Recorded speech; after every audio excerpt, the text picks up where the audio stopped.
Hello MSc, welcome back to my channel. तो आज के लेक्चर पे हम आगे को कंटिन्यू करते हैं हमारा लेक्चर। ओके, तो देखो हमने 1H एनएमआर स्पेक्ट्रोस्कोपी स्टार्ट की थी, इसके हम लोग लेक्चर नंबर 3 पे पहुंचे हैं। तो आज के थर्ड लेक्चर पे हमने कौन सा टॉपिक कवर करना है? आज हम बात करने वाला है shielding and deshielding of a magnetic nuclei, जो कि काफी इंपॉर्टेंट टॉपिक है। ओके, तो पहले मैं आपको बता दूं, इसमें दो टाइप के क्वेश्चन अराइज होते हैं जनरली। तो दो टाइप के क्वेश्चन क्या है?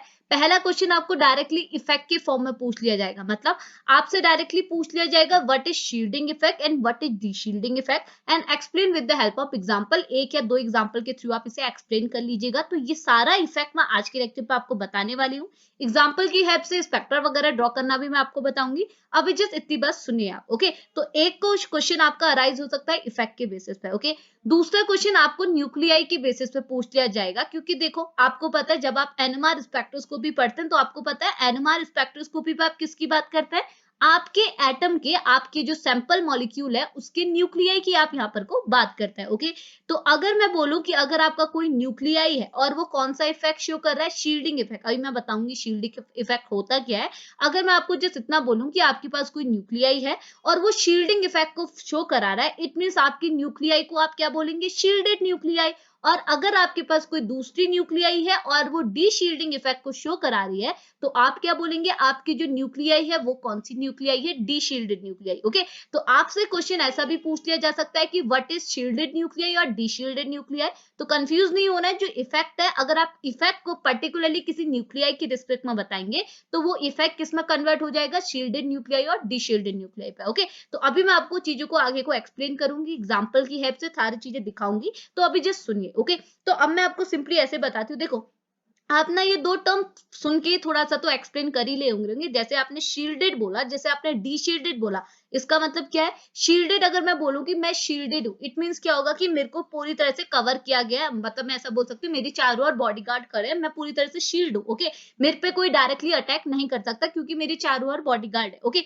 और अगर उन बॉडीगार्ड को मैं हटा दूं तो मैं क्या हो जाऊंगी? D shielded. मेरे पे कोई भी डायरेक्टली अटैक कर सकता है। ओके, तो वही चीज यहाँ पे बोली गई है। अब आप एनएमआर स्पेक्ट्रोस्कोपी की बात करें तो आप न्यूक्लियाई की बात करेंगे। और न्यूक्लियाई कहाँ होती है? आपको पता है आपका एटम है, एटम के सेंटर में न्यूक्लियाई प्रेजेंट है। और आपको पता है न्यूक्लियाई के चारों ओर बॉडीगार्ड तो प्रेजेंट नहीं होंगे। कौन प्रेजेंट होंगे? इलेक्ट्रॉन प्रेजेंट होंगे। तो हमने बोला इस न्यूक्लियाई के चारों ओर इलेक्ट्रॉन प्रेजेंट है। ओके, तो ये न्यूक्लियाई आप देख सकते हैं, इसके चारों ओर बहुत सारे इलेक्ट्रॉन्स प्रेजेंट हैं।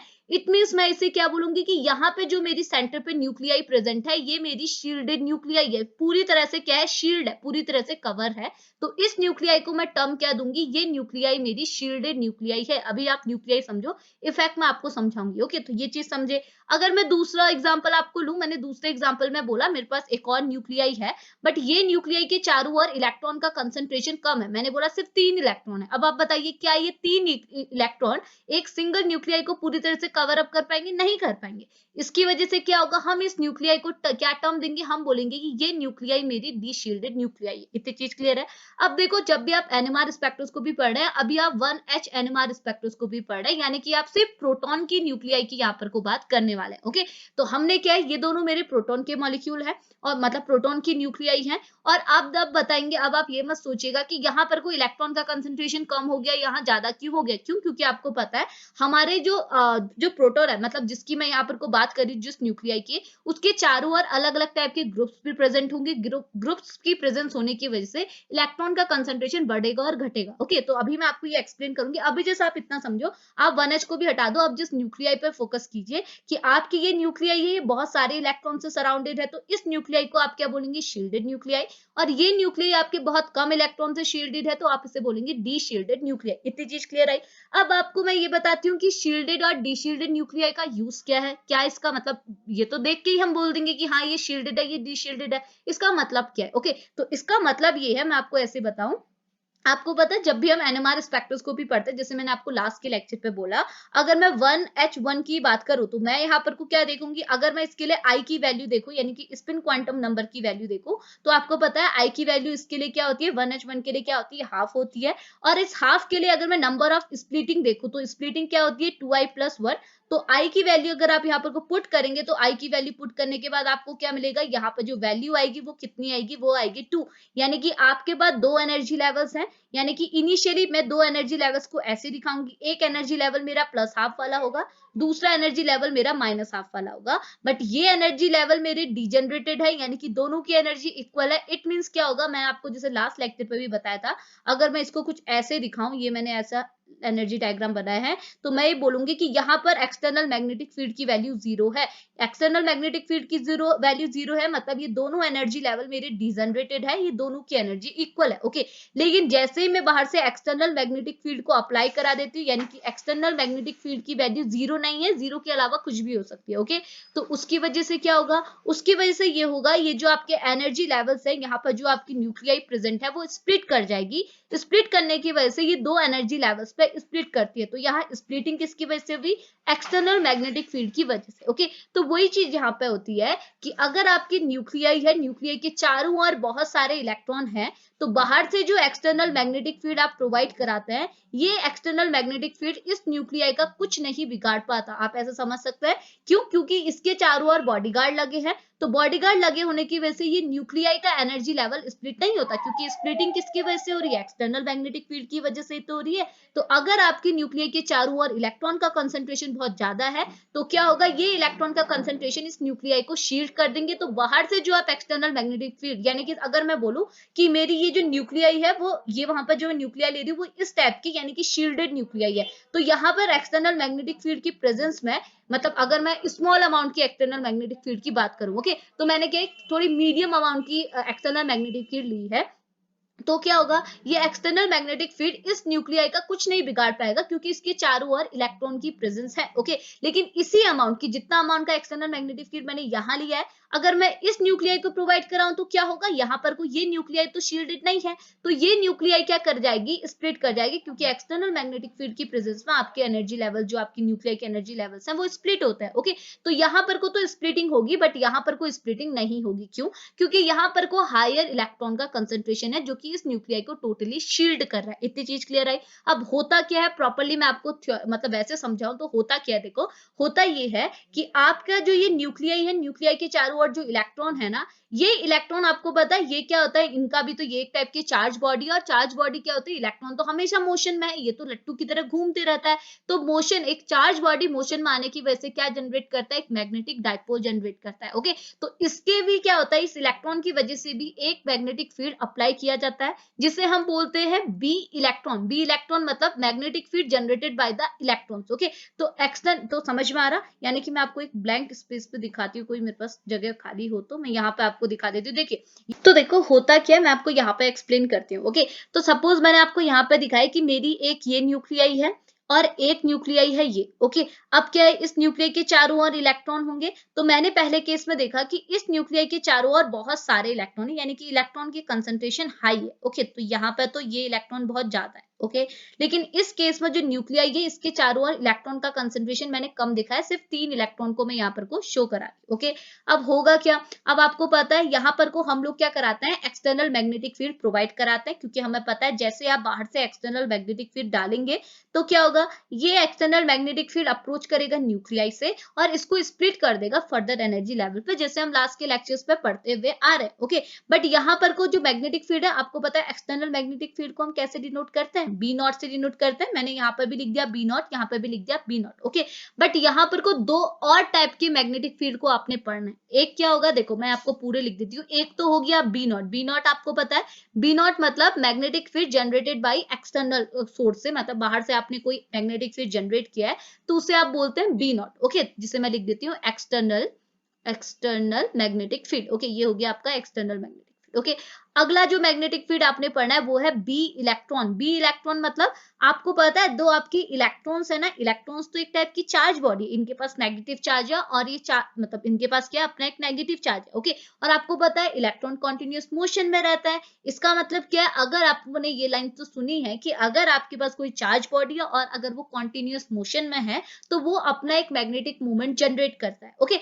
तो ये इलेक्ट्रॉन्स जो यहाँ पर को मैंने दिखाया, ये इलेक्ट्रॉन अपना एक मैग्नेटिक मूवमेंट जनरेट करेंगे। करेंगे। और अगर इनके पास अपना मैग्नेटिक मोमेंट है, इट मींस इनके पास अपना मैग्नेटिक फील्ड भी होगा। तो ये जो इलेक्ट्रॉन्स हैं, इन इलेक्ट्रॉन के थ्रू जनरेट किए गए मैग्नेटिक फील्ड को आप क्या बोलते हैं? बीई। बीई मतलब इलेक्ट्रॉन्स के थ्रू जनरेट किया गया मैग्नेटिक फील्ड। ओके, तो मैंने यहां पर को लिख दिया मैग्नेटिक फील्ड जनरेट किया गया by magnetic field bye electrons. Okay, तो ये इलेक्ट्रॉन्स के थ्रू जो मैग्नेटिक फील्ड जनरेट किया हुआ है तो वो हो गया बीई। ओके, एक और मैग्नेटिक फील्ड आपने पढ़ा जिसे आप बोलते हैं बी एक्सपीरियंस। बी एक्सपीरियंस मतलब आपने बाहर से मैग्नेटिक फील्ड डाला और कितना मैग्नेटिक फील्ड आपकी न्यूक्लियाई ने एक्सपीरियंस किया, उसे आप बोलते हैं बी एक्सपीरियंस। बी एक्सपीरियंस मतलब मैग्नेटिक फील्ड एक्सपीरियंस बाय किसने एक्सपीरियंस किया? आपकी न्यूक्लियाई ने। ओके, अब होता क्या है, ये कॉन्सेप्ट हम क्यों पढ़ रहे हैं मैं आपको ऐसे बताती हूँ। देखिए आपने क्या किया, यहाँ पे मैंने बोला कि मैंने दोनों में एक्सटर्नल मैग्नेटिक फील्ड अप्लाई किया हुआ है। ओके, अब होगा क्या, यहाँ पर को इस न्यूक्लियर के चारों ओर बहुत सारे इलेक्ट्रॉन है, बट यहाँ पर को सिर्फ 3 इलेक्ट्रॉन है। ओके, तो ये बहुत सारे इलेक्ट्रॉन्स की वजह से जो मैग्नेटिक मूवमेंट जनरेट हुआ, जो मैग्नेटिक फील्ड जनरेट हुआ, वो भी काफी हाई होगा।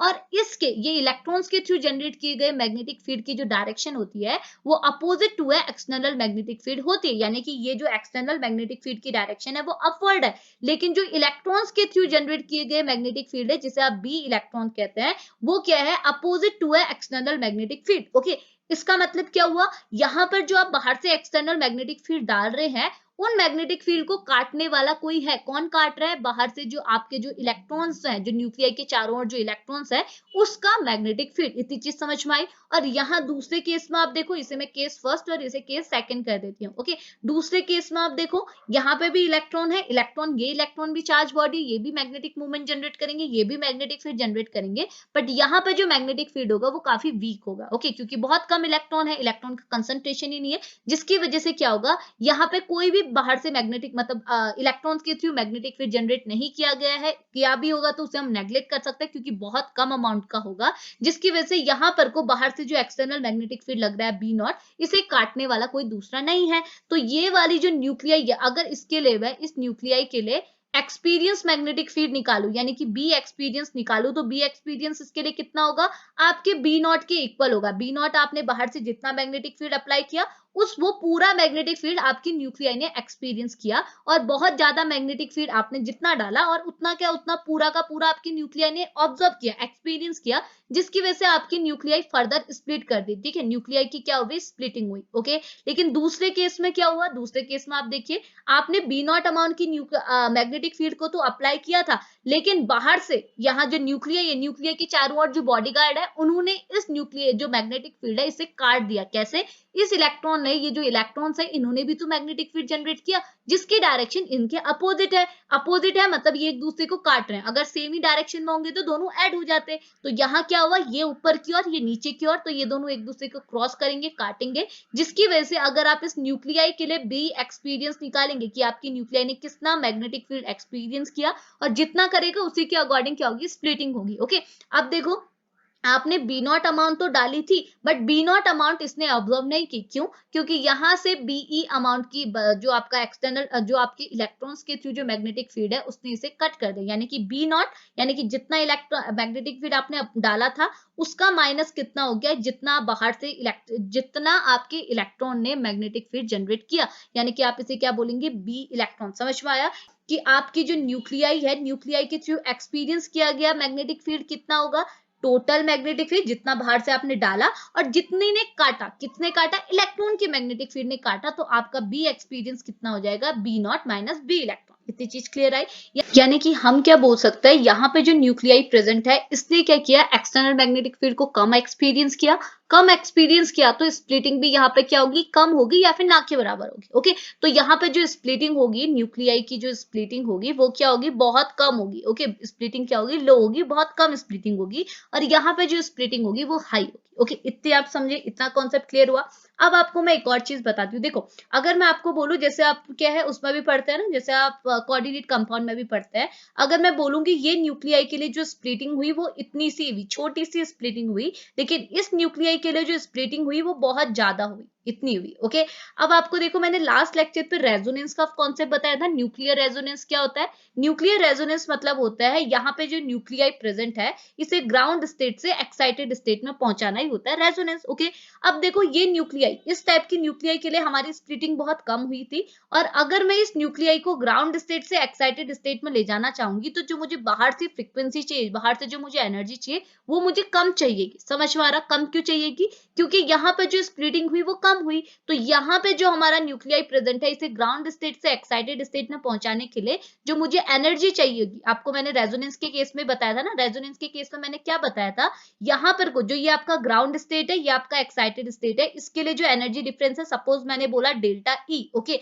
तो ये डेल्टा ई अमाउंट की ही एनर्जी मुझे चाहिए ताकि मेरा यहाँ पे जो न्यूक्लियाई प्रेजेंट है इसे मैं ग्राउंड स्टेट से एक्साइट करके एक्साइटेड स्टेट में पहुंचा सकूं। इतनी चीज क्लियर है? और यहाँ पे जो मेरा एनर्जी डिफरेंस होगा डेल्टा ई वो ज्यादा होगा क्योंकि यहाँ पे स्प्लिटिंग ज्यादा हुई है।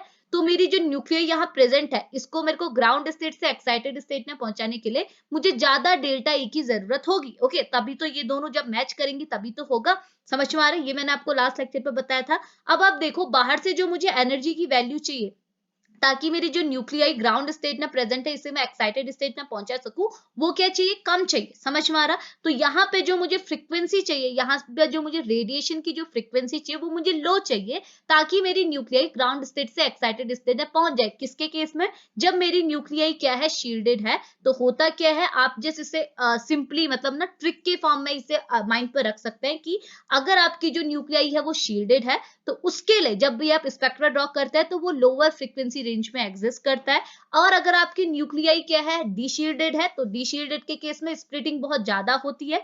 स्प्लिटिंग ज्यादा है तो डेल्टा ई की वैल्यू ज्यादा है। अगर डेल्टा ई की वैल्यू ज्यादा है तो जो मुझे एनर्जी चाहिए आपकी न्यूक्लियाई को ग्राउंड स्टेट से एक्साइटेड स्टेट में पहुंचाने के लिए वो भी डेल्टा ई के इक्वल चाहिए, यानी कि ज्यादा चाहिए। और अगर एनर्जी ज्यादा चाहिए मतलब मेरे को फ्रीक्वेंसी ज्यादा चाहिए, तो अगर आप इस टाइप की न्यूक्लियाई को कभी भी स्पेक्ट्रा में रखेंगे तो कहाँ रखेंगे? जहां पे फ्रीक्वेंसी की वैल्यू ज्यादा होगी। तो आपको मैं सिंपली ऐसे दिखा देती हूँ। देखो यहाँ पे आप देखिए, ये होता है आपका स्पेक्ट्रा, कुछ इस टाइप का आपको दिखेगा। ओके, यहाँ पे होता है टीएमएस। ठीक है, जीरो पे ये आपका जीरो जो है वो लेफ्ट साइड ऐसे रहता है। ठीक है, इस कॉर्नर पे रहता है। ओके, यहाँ पे मत बनाइएगा, इस कॉर्नर पे होता है टीएमएस। अब टीएमएस क्या होता है? स्टैंडर्ड होता है। ये सारी चीजें क्या हम आगे को लेक्चर में पढ़ेंगे जब हम लोग केमिकल शिफ्ट की वैल्यू पढ़ेंगे। इसकी प्रॉपर्टीज वगैरह भी इंपॉर्टेंट है कि क्यों टीएमएस को स्टैंडर्ड के फॉर्म में लिया जाता है। तो वो सारी चीजें मैं आगे डिस्कस करूंगी। अभी जस्ट देखो यहाँ पे जीरो पे हमारा टीएमएस रहता है।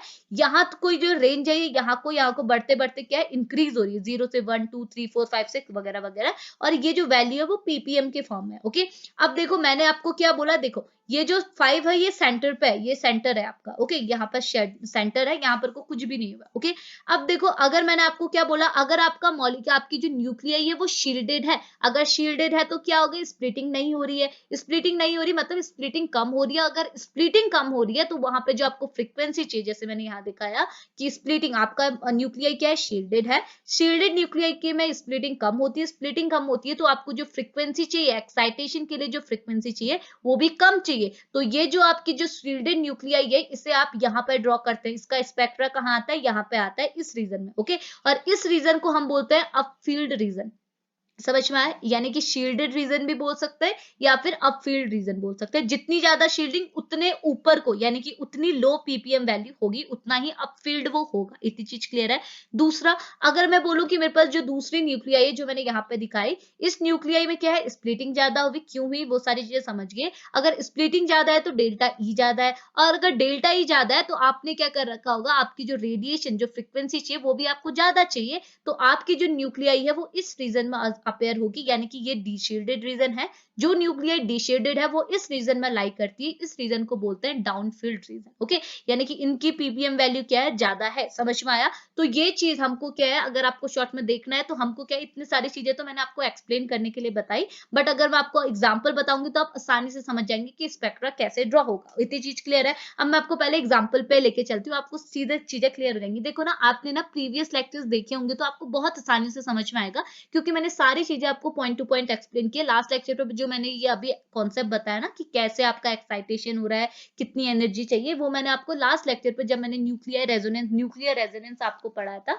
वहां एक्सप्लेन किया था। ओके, तो अब आप यहाँ पे देखो, मैं आपको एक और एग्जाम्पल के थ्रू एक्सप्लेन करती हूँ। ठीक है, आपको समझ में आ जाएगा। हो ओके, तो देखो ना, एग्जाम्पल आपको क्या बोल रहा है ये आपका कंपाउंड है। ओके, इस कंपाउंड में आप देखो ना, आपको यहाँ पर को 1H NMR देखना है, प्रोटॉन्स देखने हैं। ओके, तो आप देखो आपके जो प्रोटॉन्स है, ये आपने ये चीज भी पढ़ी होगी कि ये केमिकली सेम एनवायरनमेंट पे, डिफरेंट एनवायरनमेंट पे है। तो ये जो है आपके प्रोटॉन्स, ये आपके सेम है, ये प्रोटॉन्स आपके सेम है। ओके, अब इन प्रोटॉन को मैं पूरा टर्म दे देती हूँ कि ये मेरे प्रोटॉन्स हैं बी, और ये जो मेरे प्रोटॉन्स हैं इन्हें मैंने बोल दिया प्रोटॉन ए। ओके, अब मैं इन दोनों के रिस्पेक्ट में बात कर रही हूँ, पर्टिकुलर एक के रिस्पेक्ट में नहीं, क्योंकि तीनों एक ही जैसे हैं, ये दोनों एक जैसे हैं। ओके, तो अब आप देखो यहाँ पे क्या है, आप यहाँ पर को देखेंगे, यहाँ इसके लिए अगर मैं न्यूक्लियाई की बात करूं, ये मेरी देखो, मैं ऐसे दिखाती हूँ आपको, इरेज करके यहाँ पे देख लीजिए।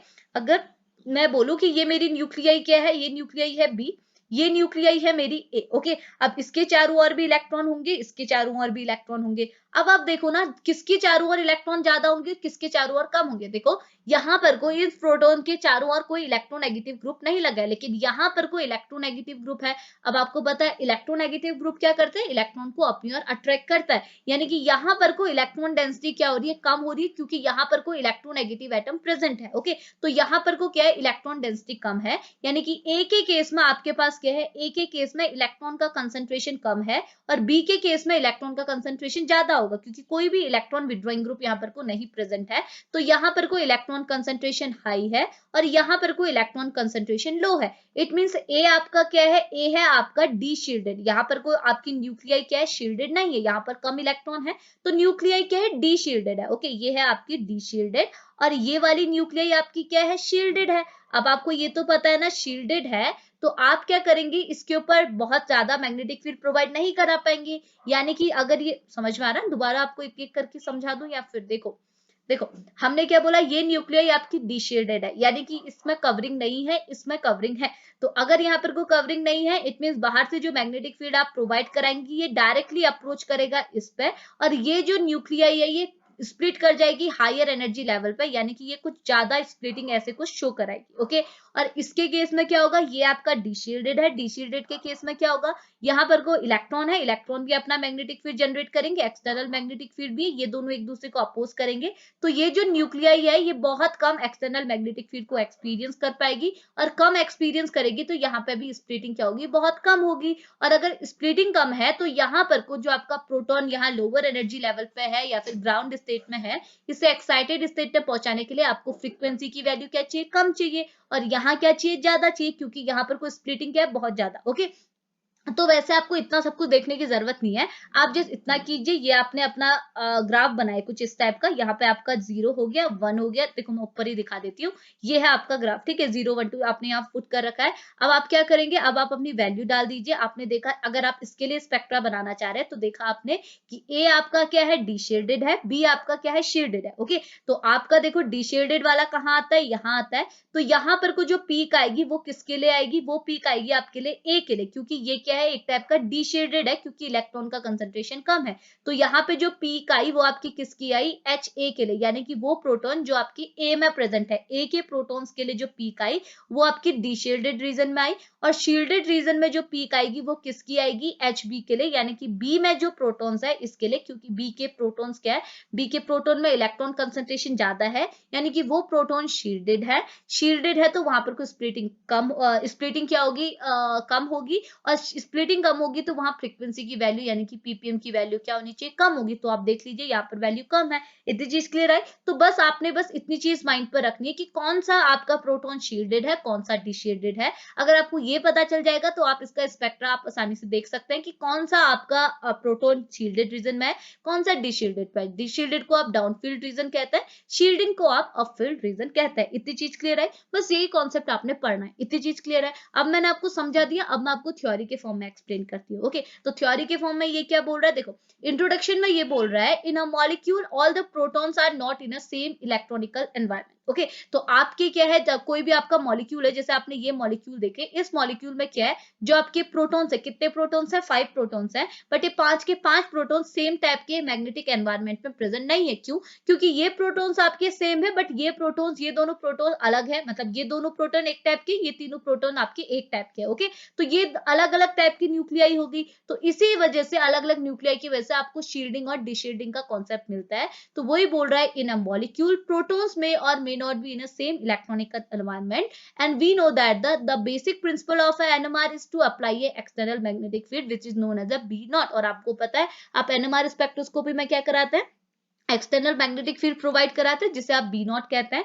तो ये बोल रहा है so when a B naught यानी कि एक्सटर्नल मैग्नेटिक फील्ड आपकी न्यूक्लियाई से अप्रोच कराता है, प्रोटॉन की न्यूक्लियाई से अप्रोच कराता है, तो इनकी इंटरेक्शन की वजह से, इलेक्ट्रॉन के कंसंट्रेशन की इंटरेक्शन की वजह से आपको दो टाइप के फिनोमिना देखने को मिलते हैं, एक होता है शील्डिंग इफेक्ट, एक होता है डीशील्डिंग इफेक्ट। ओके, अब होता क्या है यहाँ पर कुछ जैसे इसने बेसिक वही बताया कि जो आपका एक तो होता है एक्सटर्नल मैग्नेटिक फील्ड, बट आपकी जो न्यूक्लियाई है, न्यूक्लियाई के चारों ओर जो इलेक्ट्रॉन्स प्रेजेंट है, इलेक्ट्रॉन भी एक टाइप की चार्ज बॉडी है, इस चार्ज बॉडी के मोशन में आने की वजह से क्या होता है, ये भी एक टाइप का मैग्नेटिक फील्ड जनरेट करते हैं जिनकी डायरेक्शन एक्सटर्नल मैग्नेटिक फील्ड के अपोजिट होती है। ओके, अब आप डायरेक्टली डीशील्डिंग और शील्डिंग के कॉन्सेप्ट पे आ जाइए। ये क्या बोल रहा है, देखो शील्डिंग मतलब the higher the electron density, आपकी न्यूक्लियाई के चारों ओर जितनी ज्यादा इलेक्ट्रॉन डेंसिटी होगी, इट मींस आपकी न्यूक्लियाई उतनी ही ज्यादा शील्डेड है। तो ये बोल रहा है shielding means the higher the electron density around the nucleus, higher the opposite magnetic field to the B naught from the electron and greater will be the shielding।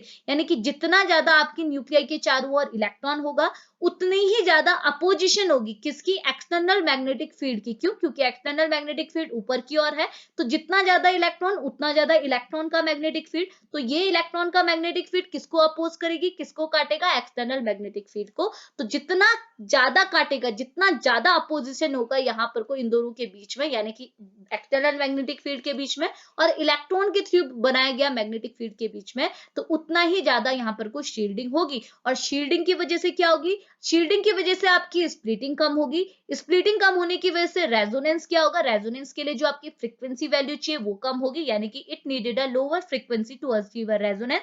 Resonance कराने के लिए यानी कि न्यूक्लियाई को ग्राउंड स्टेट से excited state में पहुंचाना को क्या बोलता है, इसी फिनोमिना को बोलते हैं रेजोनेंस।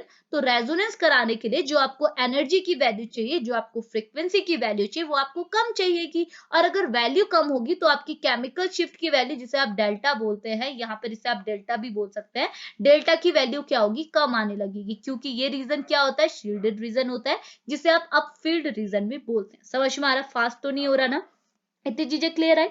अगला डीशील्डेड मतलब वही चीज बता रही हूँ जो मैंने आपको बताया। डीशील्डेड मतलब अगर आपके पास कोई न्यूक्लियाई है, न्यूक्लियाई में इलेक्ट्रॉन डेंसिटी कम है, यानी कि वो रीजन क्या है, डीशील्डेड है, उसे किसी ने कवर नहीं किया है, तो वो न्यूक्लियाई है, न्यूक्लियाई के पास कोई एक्सटर्नल बाहर से एक्सटर्नल मैग्नेटिक फील्ड तो अप्रोच हो रहा है, लेकिन आपके इलेक्ट्रॉन जो न्यूक्लियाई के चारों ओर प्रेजेंट है, ये कोई अपोजिशन फोर्स नहीं लगा रहा, जिसकी वजह से जितना आपने एक्सटर्नल मैग्नेटिक फील्ड डाला था वो सारा का सारा किससे अप्रोच कर रहा है, न्यूक्लियाई से। न्यूक्लियाई से अप्रोच करने की वजह से आपकी न्यूक्लियाई बहुत ज्यादा एनर्जी लेवल पे स्प्लिट करेगी। लेकिन अगर स्प्लिटिंग ज्यादा होगी तो यहाँ पर रेजोनेंस के लिए जो फ्रीक्वेंसी की वैल्यू चाहिए वो भी ज्यादा होगी, क्योंकि रेजोनेंस मतलब आपकी न्यूक्लियाई को ग्राउंड स्टेट से उठा के एक्साइटेड स्टेट में पहुंचाना। अगर स्प्लिटिंग ही ज्यादा होगी यानी कि बहुत बड़े बड़े लेवल पे ये स्प्लिट कर गए, तो एक लेवल से दूसरे लेवल पे पहुंचाना क्या होगा, बहुत ज्यादा फ्रीक्वेंसी की नीड करेगा। ओके, तो ज्यादा यहाँ समझ में आ रहा ना, आपने क्या किया, देखो मैं यहाँ पर दिखा दूं कि आपकी अगर स्प्लिटिंग इतनी ज्यादा हुई, अगर आपकी स्प्लिटिंग इतनी कम हुई तो क्या हुआ,